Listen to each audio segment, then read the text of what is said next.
उत्तराखंड के मुख्यमंत्री पुष्कर सिंह धामी ने नैनीताल में भीमताल विधानसभा क्षेत्र के लिए विकास परियोजनाओं के उद्घाटन और शिलान्यास किया गया। मुख्यमंत्री पुष्कर सिंह धामी के स्वागत के लिए भीमताल में बड़ी संख्या में लोग इकट्ठा हुए।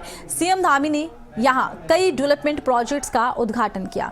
उन्होंने 112 करोड़ 34 लाख रुपए की कुल 17 विकास परियोजनाओं का लोकार्पण और शिलान्यास किया। मुख्यमंत्री धामी ने कहा, भीमताल विधानसभा समेत पूरे नैनीताल जिले के समग्र विकास के लिए सरकार निरंतर कार्य कर रही है। साथ ही सीएम पुष्कर सिंह धामी ने कांग्रेस पर जमकर निशाना साधते हुए कहा, कांग्रेस को लैंड जिहाद के खिलाफ हमारी कार्रवाई से परेशानी हो रही है। ऐसा लगता है उन्हें लैंड जिहाद करने वाले लोग पसंद हैं। कांग्रेस ने एक खास समुदाय के लोगों को ऐसी जगहों पर बसाकर हमारी देवभूमि की डेमोग्राफी को बिगाड़ दिया, जहां कभी उनका कोई नामो निशान नहीं था, कोई वजूद नहीं था। मैं आप सभी को भरोसा दिलाना चाहूंगा कि हम देवभूमि में धर्म के नाम पर किए जा रहे इस लैंड जिहाद को बर्दाश्त नहीं करेंगे। हम तब तक चैन से नहीं बैठेंगे जब तक हम ऐसे सभी स्ट्रक्चर को जमींदोज नहीं कर देते। हमारा कैंपेन जारी रहेगा। जब हम उन लोगों के खिलाफ कार्रवाई करते हैं जो हमारी सरकारी जमीन पर हरा, पीला और नीला कपड़ा लगाकर गैर कानूनी तरीके से कब्जा करते हैं, तो इससे कांग्रेस के लोगों को बहुत परेशानी होती है।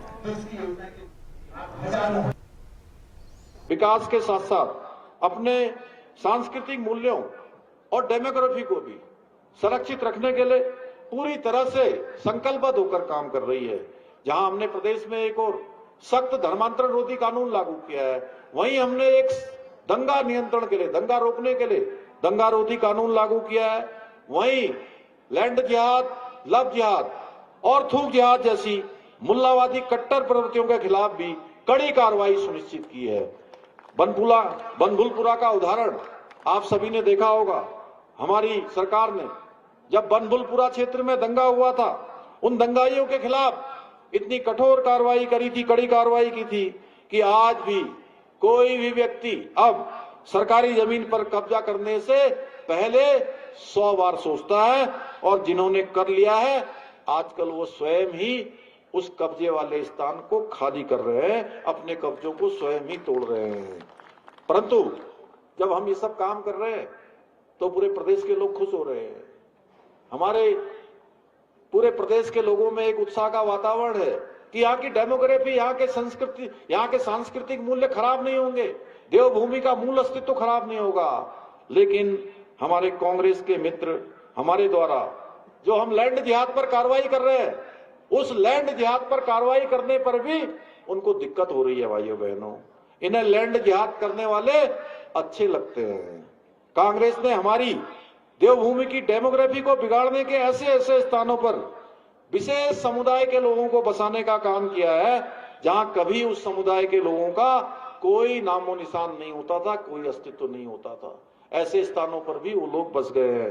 हाल ही में मेरे संज्ञान में यही इसी के आसपास इसी क्षेत्र का भी एक मामला आया है, जहां जंगलों के बीच में बड़े स्तर पर कब्जा करके एक अवैध इमारत खड़ी कर दी गई है। आज के इस अवसर पर मैं आप सबको आश्वस्त करना चाहता हूं कि हम देवभूमि में धर्म की आड़ में होने वाले इस लैंड जिहाद को किसी सूरत में बर्दाश्त नहीं करेंगे। ऐसे सभी निर्माणों को मिट्टी में मिलाकर ये दम लेंगे। भाइयों बहनों, उनकी साफ सफाई का अभियान हमारा चलता रहेगा। पर जब हम प्रदेश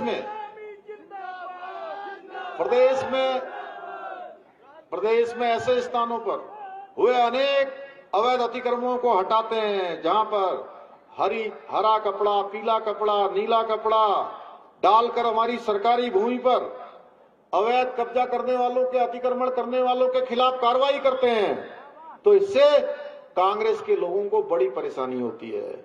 वो मानते हैं कि देवभूमि पर चादर बिछाकर कब्जा करने वालों का उतना ही अधिकार है जितना आप लोगों का है। भाइयों बहनों, क्या उनका उतना अधिकार हो सकता है क्या?